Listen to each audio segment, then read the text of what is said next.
멕시코의 카포치아라고 하는 조각가는 당대에 아주 유명한 그런 조각가였습니다. 그는 많은 사람으로부터 존경을 받았고 같은 조각 동료들로부터는 선망의 대상이었습니다. 부러울 것 없이 행복한 삶을 보내던 어느 날, 이 카포치아에게 불행한 사고가 일어났습니다. 어느 날 작품을 만들기 위한 대리석을 구하기 위하여 이 카포치아가 채석장에 갔습니다. 그런데 그날따라 인부가 부족하여 카포치아 자신이 직접 채석장에 나가서 작업을 지휘하고 인부들과 함께 돌을 나르며 일을 하던 도중 갑자기 커다란 돌이 이 카포치아의 오른손 위로 떨어졌습니다. 겨우겨우 돌을 드러내고 이 카포치아를 꺼냈지만 이미 그의 오른손은 완전히 문드러져 버렸습니다.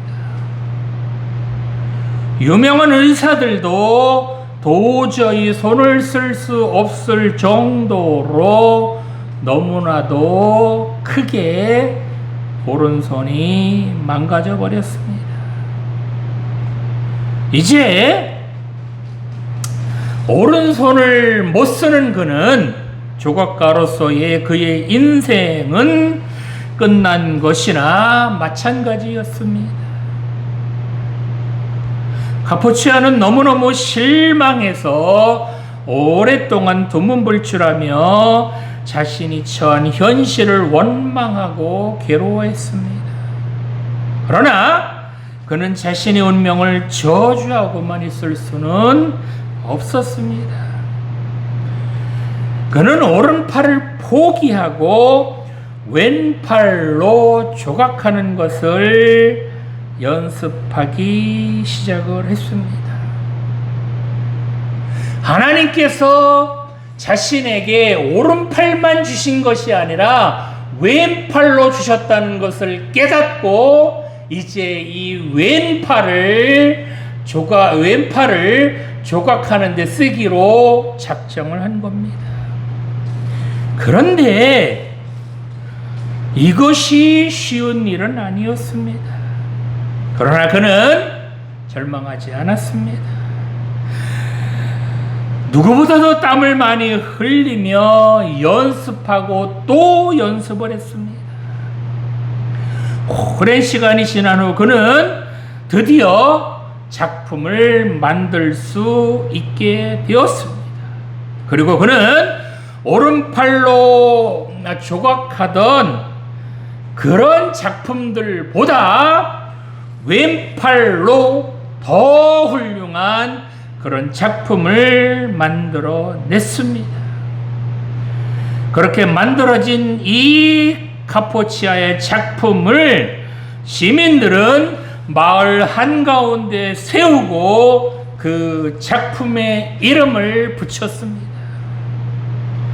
그 작품의 이름이 무엇이었을까요? 바로 그럼에도 불구하고 였다고 합니다.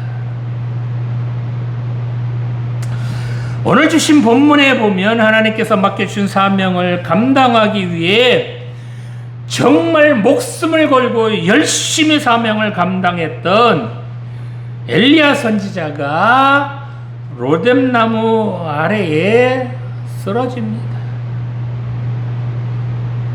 엘리야 선지자는 이 사건이 일어나기 전만 해도 바알 선지자 450명과 대결해서 멋지게 승리했었습니다. 그런데 아합 왕의 아내인 이세벨이 이 엘리야를 잡아 죽여라 라고 명령을 합니다. 이 명령을 들은 엘리야는 그만 무서워서 도망을 가다가 지쳐서 로뎀 나무 아래 쓰러지고 맙니다. 조금 전까지만 해도 바알 선지자 450명과 대결했던 그 당당한 엘리야가 왜 이렇게 도망을 갔을까요? 하나님께서는 이렇게 지치고 낙심한 엘리야를 왜 다시 일으켜 세워 주셨으며 왜 엘리야에게 다시 사명을 맡겨 주셨을까요? 오늘 주신 본문을 살펴보면서 함께 은혜 나누기를 원합니다. 자, 첫 번째로 자기가 처한 형편만을 바라본다면 낙심할 수밖에 없다는 것입니다. 본문 3절 말씀 보겠습니다. 그가 이 형편을 보고 일어나 자기의 생명을 위해 도망하여 유다에 속한 브엘세바에 이르러 자기의 사환을 그곳에 머물게 하고. 아멘. 지금 엘리야는 로뎀나무 아래에 앉아서 뭐하고 있어요? 죽기를 구하고 있습니다. 엘리야가 이렇게 죽고 싶어하는 표면적인 이유는 간단합니다. 본문 1절에서 2절에 나타난 대로 아합 왕의 아내인 이세벨이 사람을 보내서 네가 바알 선지자를 죽인 것처럼 내일 너도 똑같이 그렇게 죽을 것이다 라고 협박을 합니다. 이렇게 이세벨이 엘리야를 죽이려고 하는 이유는 바로 이 이세벨이라고 하는 여자는 바알과 아세라를 섬기는 이방 여인이었기 때문입니다. 이 이세벨의 입장에서는 자기가 섬기는 신들의 선지자를 죽여버린 이 엘리야가 얼마나 미웠겠습니까? 이 협박을 들은 이 엘리야는 본문 3절에 보면 자기 생명을 위해서 브엘세바까지 내려가서 자기 사환을 거기에 남겨두고 광야로 도망갔다라고 합니다. 엘리야가 갈멜산에서부터 도망가기 시작을 해서 브엘세바까지 그렇게 도망갔는데 이 거리가 장장 약 250km 정도나 됩니다. 자, 그런데 이런 것을 볼 때 이렇게 겁이 많은 엘리야가 얼마 전에 바알 선지자와 목숨 걸고 싸웠던 그런 선지자 맞습니까? 그가 이렇게 한 여인의 협박에 겁이 나서 도망간 것을 보면 혹시 하나님을 위해 싸웠던 것들이 모두 거짓말은 아닐까요? 엘리야가 갈멜산에서 이방 선지자들과 싸웠을 때는 사실 이런 겁쟁이는 아니었습니다. 갈멜산에서 대결할 때 엘리야는 이방 선지자들을 조롱하면서 큰 소리 뻥뻥 쳤던 그런 선지자였습니다. 엘리야가 이렇게 큰 소리 칠 수 있었던 이유가 무엇이었을까요? 엘리야는 뭘 믿고 그렇게 큰 소리 뻥뻥 쳤을까요? 엘리야는 그때 그 자리에 모였던 이스라엘 백성들, 그 백성들을 믿고 큰 소리 친 것은 아닙니다. 뿐만 아니라 그 자리에는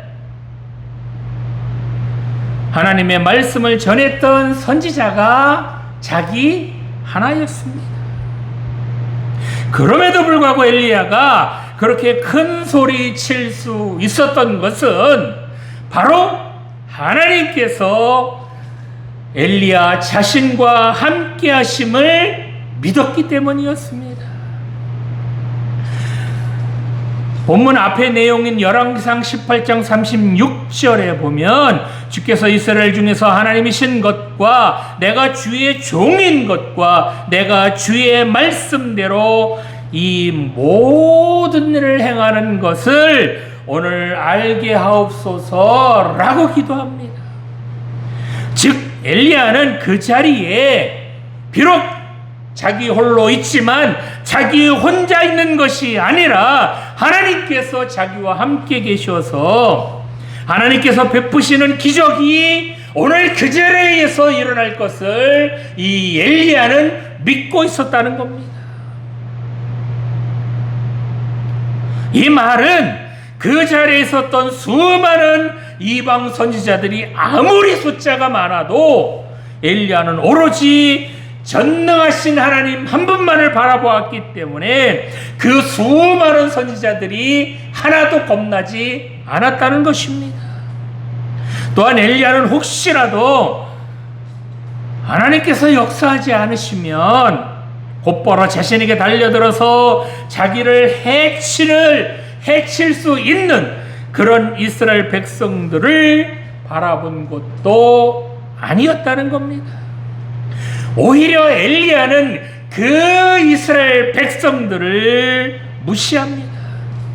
엘리야가 뭐라 그래요? 너희가 언제까지 돌 사이에서 머뭇머뭇하려느냐 라고 큰 소리친 것을 보면 그 이스라엘 백성들을 겁내지 않았다는 겁니다. 이처럼 엘리야는 전능하신 하나님 한 분만 계시면 그 어떤 사람도 그 어떤 신도 두려워하지 않았다는 것입니다. 이 엘리야는 하나님 한 분만으로 충분했습니다. 그런데 지금은 어떻습니까? 엘리야는 한 여인의 겁박이 무서워서 벌벌 떠는 그런 겁쟁이가 되어 있습니다. 엘리야는 왜 이처럼 겁쟁이가 되어 있을까요? 바로 지금 엘리야는 하나님을 믿은 것이 아니라 자기를 겁박하는 그 사람만을 바라보았다는 겁니다. 왕비의 자리에서 자기를 죽이려고 하는 그 여인만을 바라보았을 뿐 자기와 함께 하시는 하나님, 자기를 지키시며 자기를 통하여 하나님의 살아계심을 보여주신 그 하나님을 믿지 못했다는 겁니다. 그래서 이세벨로부터 멀리 도망가려고 북이스라엘에서부터 남유다의 가장 아래인 부엘세바까지 꽁지 빠지게 도망을 간 것입니다. 그렇습니다. 엘리야가 이처럼 겁쟁이가 된 것은 하나님을 바라보지 않고 사람을 바라보았기 때문입니다. 엘리야가 이처럼 겁쟁이가 된 것은 하나님의 말씀보다는 한 여인의 말, 그 말이 더 두려웠기 때문입니다. 우리도 마찬가지입니다. 우리가 이 세상을 살면서 두렵고 떨리는 때가 언제입니까? 바로 어찌할 수 없을 것 같은 그 상황만을 바라본다면 우리도 겁나지 않을 수 없습니다. 바뀔 것 같지 않은 내 처지만을 바라본다면 두려울 수밖에 없을 겁니다. 나를 힘들게 하는 그 사람만을 바라본다면 떨릴 수밖에 없을 겁니다. 그러나 어떤 상황에 처해 있을지라도 하나님께서 나와 함께 하심을 믿는다면 그러면 뭐가 두렵겠습니까? 하나님께서 맡겨주신 사명의 길을 가고 있는데, 그런데 그 사명의 길을 가는 그 사람을 하나님께서 왜 지켜주시지 않으시겠습니까? 엘리야는 얼마 전에 이 사명을 감당할 때는 하나님께서 자기와 함께 해주시는 것, 그거 믿었습니다. 그래서 450명과 이방 그 선지자들 450명과 대결을 해도 겁나지 않았고 당당하게 그들과 맞서 싸웠습니다. 이렇게 하나님께서 함께 주셔서 자기에게 맡겨주신 사명을 잘 감당하도록 도와주셨다면, 그랬다면 끝까지 남은 그 사명까지도 잘 감당하도록 하나님께서 지켜주실 것을 왜 못 믿었느냐는 겁니다.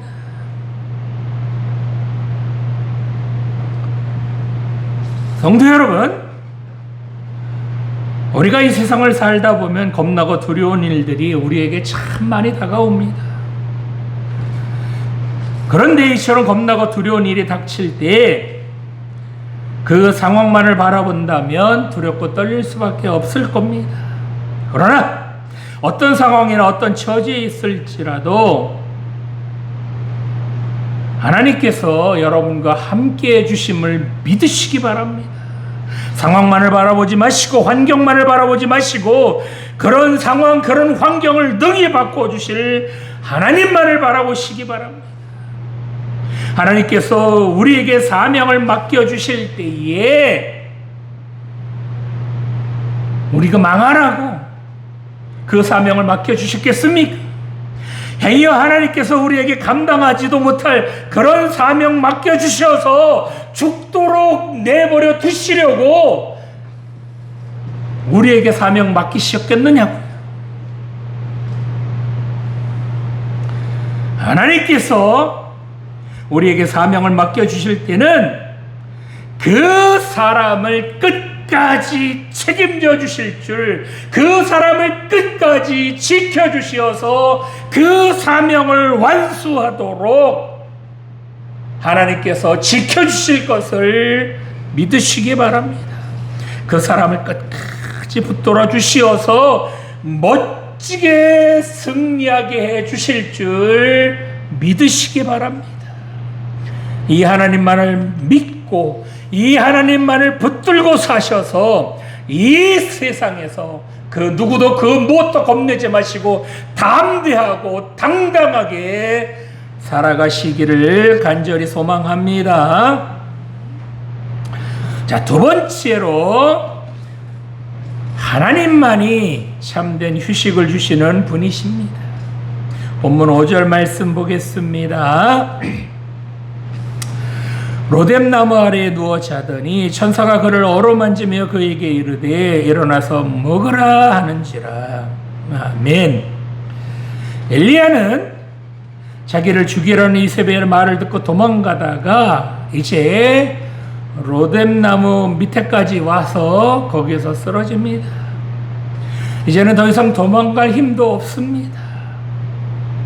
엘리야는 그 로뎀나무 아래에서 하나님께 하소연을 합니다.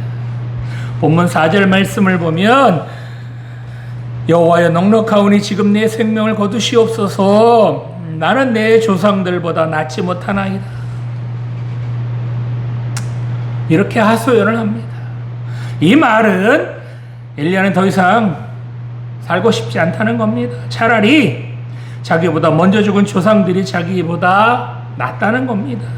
이만큼 엘리야는 지쳐서 죽고 싶을 뿐이지 더 이상 남아있는 힘도 없습니다. 엘리야는 이처럼 절망 가운데 있습니다. 엘리야는 하나님을 믿는 믿음이 있을 때는 자신만만했지만 이세벨의 말에 그만 하나님을 믿는 믿음도 잃어버렸고 자기가 선지자라고 하는 사명감마저도 잃어버리고 말았습니다. 그야말로 하나님 말씀보다는 한 여인의 말에 더 겁을 먹는 그런 실수를 하게 됩니다. 엘리야는 이렇게 실수를 하고 이제 낙심해서 차라리 자신을 죽여달라고, 죽는 게 사는 것보다 낫다라고 하나님께 하소연을 하고 있습니다. 자, 자, 이런 엘리야 같은 대선지자도 이렇게 실수를 하는데 우리는 어떻습니까? 우리도 이 세상 살아가면서 많은 실수를 합니다. 하나님 말씀대로 산다고 하면서 어느샌가 하나님 말씀보다는 세상의 가치관을 따라가는 우리들 많이 보지 않습니까? 그러다가 어떻게 돼요? 실패하고 넘어지잖아요. 우리는 이처럼 언제 넘어질지 모르는 나약한 존재들입니다. 우리가 이처럼 하나님 앞에 실수하고 넘어질 때 그러면 우리는 어떻게 해야 할까요? 이렇게 우리가 실수하고 넘어질 때 우리는 누구를 찾아야 할까요?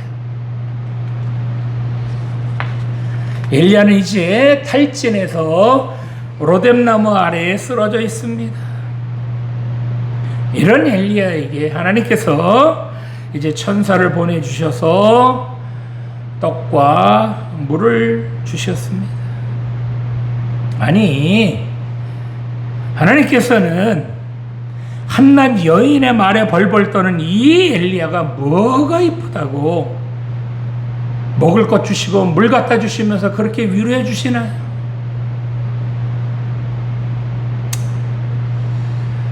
이처럼 아무리 대선지자라고 할지라도 인간이기 때문에 실수할 때도 있고 넘어질 때도 있다는 겁니다.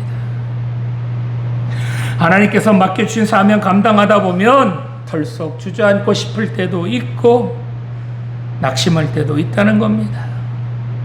이렇게 실패하고 낙심해 있는 엘리야를 하나님께서는 그냥 내버려 두시지 않으셨습니다. 하나님께서는 절망 가운데 있는 엘리야를 찾아가셔서 떡과 물을 먹여주시면서 다시 사명의 길을 가도록 엘리야를 일으켜 세워주셨습니다. 엘리야는 로뎀나무 아래에서 숯불에 구운 떡과 물을 먹고 마시고 잠을 청하고 다시 먹고 마시고 그렇게 몸을 회복하여 이제 힘을 얻습니다. 이 로뎀나무 아래에서 엘리야는 충분히 자고 충분히 먹고 충분히 마시면서 그제서야 다시 일어날 힘을 얻게 되었습니다. 오늘 본문에 보니까 어루만지며 일어나 먹어라 라는 말이 몇 번 나오나요? 2번 나옵니다. 이 말은 하나님께서 지치고 낙심한 엘리야를 다독이시는 말씀이시며 낙심한 엘리야를 격려하시는 그런 말씀입니다. 그저 자기 목숨 하나 부지하겠다고 도망가는 이 불쌍한 엘리야에게 하나님께서는 지금 야 대선지자라는 놈이 그것밖에 안 되느냐? 라고 야단치시지 않으셨습니다. 그저 낙심하고 절망한 그 엘리야에게 다가가셔서 조용히 그를 어루만져 주시고 그리고 다독여 주셨습니다. 여러분들도 혹시 이 엘리야처럼 죽고 싶다는 생각이 들 때가 있으셨습니까? 여러분은 언제 가장 힘이 드십니까? 내 자신이 특별히 애를 쓰고 썼는데도 전혀 변화는 없고 어려움이 계속 된다면 정말 죽고 싶을 수도 있습니다.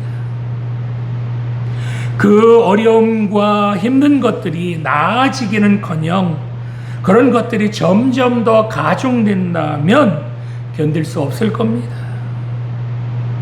그런데 이런 것보다도 우리를 가장 힘들게 하는 것들은 바로 나 혼자 이 힘든 싸움을 싸우고 있다라는 생각이 들 때입니다. 아무도 내 힘든 것 알아주지 않고 그렇게 힘들고 지치고 낙심해 있는 나를 도와주지도 않고 그리고 나 혼자만 손해보는 것 같고 나 혼자만 힘든 것 같고 나 혼자만 고생한다고 느껴질 때 죽고 싶다는 생각이 들 때도 있을 겁니다. 내 편이 하나도 없을 때, 내 지친 손을 잡아줄 그 어떤 누구도 없을 때, 그때가 가장 견디기 힘들 겁니다. 그런데 여러분이 지치고 힘들 때 정말 여러분 손을 잡아줄 그 누군가가 없을까요? 엘리야는 갈멜산에서 크게 승리하고 나면 이 바알 종교, 즉 이방 신들은 자취를 감출 거라고 생각을 했습니다. 그래서 이 싸움이 마지막인 것처럼 생각을 하고 혼신의 힘을 다해서 싸웠습니다. 그런데 이 갈멜산 전투에서 엘리야 혼자 싸웠습니까? 엘리야가 하늘에서 불을 내릴 만큼 능력이 많고 전지전능한 그런 선지자였습니까? 이 갈멜산 전투는 사실 엘리야가 싸운 그런 전투가 아닙니다. 이 싸움은 바로 하나님께서 직접 이방 신들과 싸우신 그런 전투입니다. 하나님께서 불을 내려주셔서 그 재물은 물론이고 그 도랑의 물까지 다 바짝 마르게 해주셨습니다. 그 현장에서 엘리야가 한 일이 있습니까? 엘리야는 구경만 했을 뿐 사실 그 모든 일은 하나님께서 다 하셨습니다. 뿐만 아니라 열왕기상 19장 18절 말씀을 보면 무릎을 바알에게 꿇지 아니한 자가 장장 7,000명이나 있었다고 합니다. 엘리야는 이 바알에게 무릎 꿇지 않은 선지자들이 7,000명이 남아있다는 것을 까맣게 몰랐습니다. 그저 자기 혼자 외로운 싸움을 하고 있는 것으로 그렇게 착각을 했다는 겁니다. 그러나 엘리야는 혼자가 아니었습니다. 엘리야가 이방 선지자들과 싸울 때 하나님께서 그 엘리야와 함께 하셨고 바알에게 무릎 꿇지 않은 사람도 장장 7,000명이나 있었습니다. 그렇습니다. 하나님께서는 우리에게 사명을 맡겨주실 때 우리 혼자 그 사명을 감당하도록 그렇게 우리를 홀로 두시는 분은 아니시라는 겁니다. 하나님께서 우리에게 맡겨주신 사명 잘 감당하도록 이미 상황을 다 만들어 놓으시고 환경도 바꿔주셔서 그래서 우리가 사명을 감당할 때 힘들지 않도록 지치지 않도록 미리미리 다 준비해 주시는 분, 그분이 바로 우리 하나님이신 줄 믿습니다. 이렇게 우리가 사명을 감당하다가 지칠 때 힘주시고 낙심할 때 다시 새로운 능력도 주시는 분, 그분이 바로 우리 하나님이신 줄 믿으시기 바랍니다. 뿐만 아니라 우리가 사명을 감당하다가 실수할 때, 실패할 때 그런 우리를 책망하지 않으시고 다시 일어날 수 있도록 우리 손을 잡아주시는 분, 그분도 바로 우리 하나님이신 줄 믿습니다. 성도 여러분, 사명의 길, 여러분의 인생길 가는 동안 힘드실 때마다 세상 바라보지 마시고 하나님 바라보시기 바랍니다. 낙심해서 주저앉고 싶을 때 하나님께 기도하시기 바랍니다. 하나님께서는 우리가 홀로 사명 감당하도록 어려운 길 가도록 우리 홀로 내버려 두시는 분은 절대로 아니십니다. 또한 우리가 낙심하여 주저앉아 있도록 내버려 두시는 분도 아니시라는 겁니다. 이처럼 우리가 지치고 힘들 때 하나님 의지하고 하나님께 나아가면 그런 우리를 하나님 품에 안아주시고 다시 일어날 수 있도록 새 힘을 주실 줄 믿으시기 바랍니다. 사명 감당하다가 실패해도 괜찮고 실수해도 괜찮습니다. 실패한 우리, 실수한 우리, 그런 우리를 어루만져 주시며 우리를 다시 하나님 품에 안아주시는 분, 그분이 바로 우리가 믿는 하나님이신 줄 믿습니다. 우리가 지치고 힘들 때 우리를 위로해 주시고 다시 일으켜 세우실 분, 그분은 오로지 우리 하나님 한 분밖에 없는 줄 믿으시기 바랍니다. 이처럼 우리를 어루만져 주시고 안아주시는 그 하나님께 나아가셔서 힘들 때마다, 어려울 때마다 위로받고 다시 일어서는 우리 모두가 되기를 간절히 소망합니다. 자, 마지막으로 하나님께서는 우리에게 맡겨주신 사명, 그 사명을 끝까지 잘 감당하도록 우리를 지켜주시고 인도해 주신다는 겁니다. 본문 8절 말씀 보겠습니다.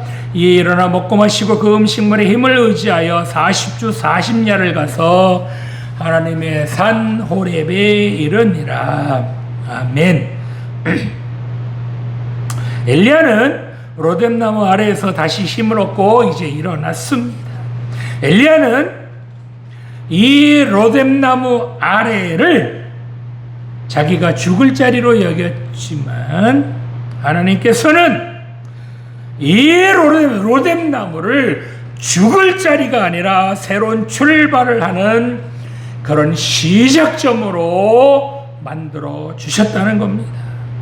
엘리야는 천사가 공급해주는 음식을 먹고 일어나서 40주 40야를 갈 수 있게 되었습니다. 이처럼 하나님께서는 로뎀나무 아래에서 지쳐있는 그런 엘리야를 격려하시고, 그래서 육체적으로 정신적으로 힘을 얻게 해 주셨습니다. 이렇게 로뎀나무 아래에서 쉼을 얻은 이 엘리야는 이제 어디로 간다고요? 호렙으로 나아갑니다. 이 호렙이 어디일까요? 광야에서 방황하며 자신 인생을 어찌할지 고민하던 모세가 바로 떨기나무에서 하나님을 만난 곳, 그것이 바로 이 호렙입니다. 하나님께서 모세에게 네 발에서 신을 벗으라고 명령하시면서 모세에게 이스라엘 백성들을 애굽에서 나오도록 그 모세에게 사명을 맡겨주신 그 산이 바로 이 호렙산입니다.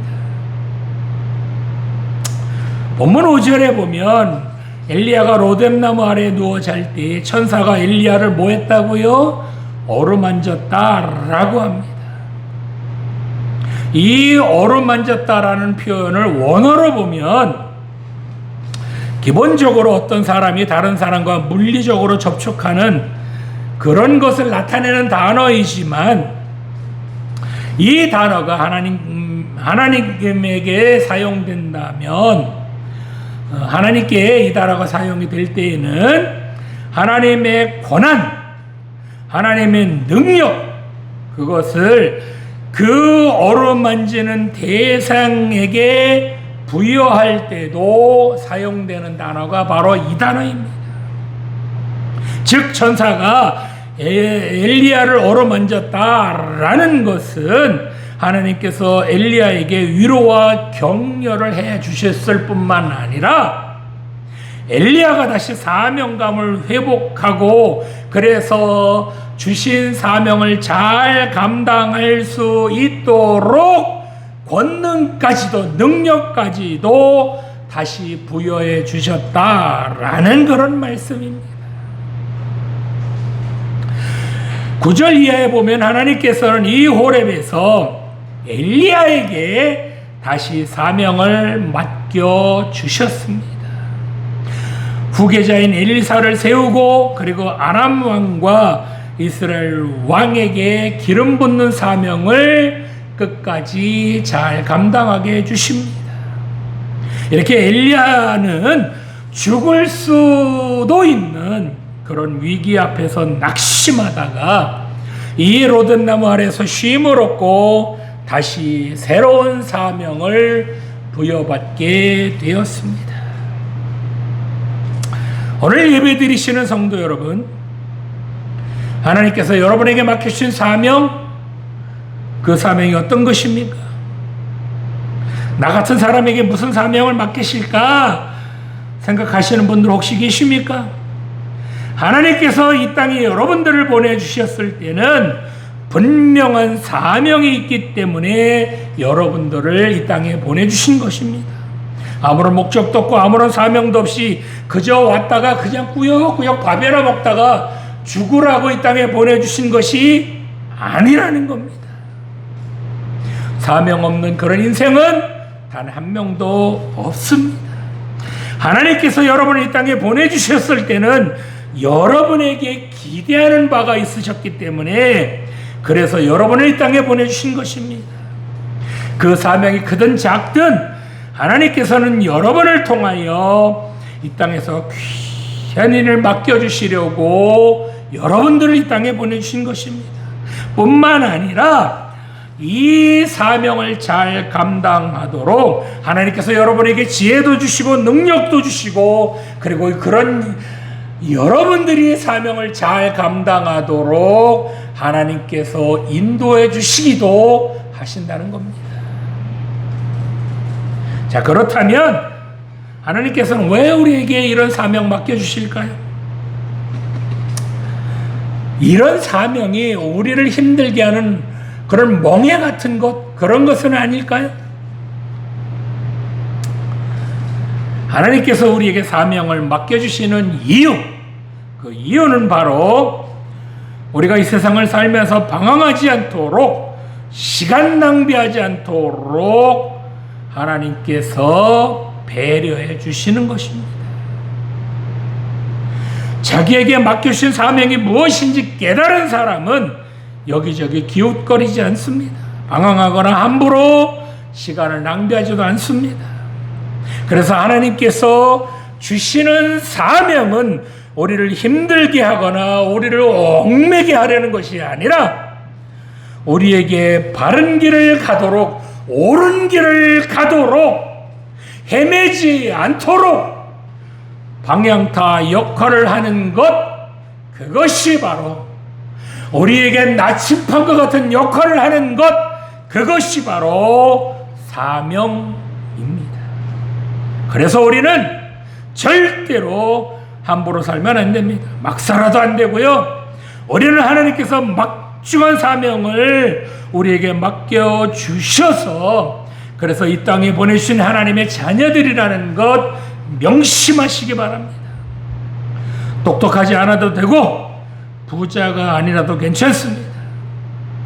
우리는 하나님께서 주신 사명, 그 사명이 무엇인지 깨닫고 그 주신 사명 잘 감당하기 위해서 그 사명의 길을 뚜벅뚜벅 걸어가기만 하면 됩니다. 이렇게 사명 감당하다가 행여 죄 가운데 빠질 수도 있고 실수할 수도 있습니다. 그럴 때 낙심하거나 절망하지 마시고 다시 하나님 넓으신 품으로 돌아오시기 바랍니다. 그러면 하나님께서 그런 우리를 책망하시지 않고 다시 우리에게 사명을 맡겨주시어서 우리를 통하여 영광 받아 주실 줄 믿습니다. 요즘 코로나로 어려운데 장마까지 겹쳐서 많은 사람들이 어려움을 겪고 있습니다. 이럴 때일수록 하나님 붙드시고 하나님 믿고 살아가시기 바랍니다. 힘들고 지칠 때에 우리를 위로해 주실 뿐만 아니라 새로운 힘 주시는 그런 하나님만을 의지하시기 바랍니다. 그래서 이 어려운 시기 거뜬히 이겨내고 사명 잘 감당해서 하나님께 정말 칭찬받는 우리 모두 되기를 간절히 소망합니다. 기도드리시겠습니다. 살아계신 하나님 아버지, 우리에게 다가오는 어려움이나 힘든 것들에 그런 것들에 겁먹지 않게 하여 주시옵소서. 그런 상황이나 환경 보지 말게 하여 주시고 전지전능하시며 영원하신 하나님만을 바라보게 하여 주시옵소서. 또한 우리가 이 세상을 살다가 지치고 낙심될 때 우리를 위로해 주시고 힘 주실 그 하나님께 나아가게 하여 주시옵소서. 우리가 이 세상을 살아가면서 실수할 때마다 그런 우리를 내치지 않으시고 우리를 붙들어 주시고, 우리가 실패할 때마다 우리에게 다시 한번 일어날 수 있도록 우리를 일으켜 주시고 붙잡아 주실 줄 믿습니다. 우리가 이 땅에 온 것은 하나님께서 부족하고 연약한 우리에게 사명을 맡겨주시어서 우리를 통하여 영광받아 주시려고 우리를 이 땅에 보내주신 줄 믿습니다.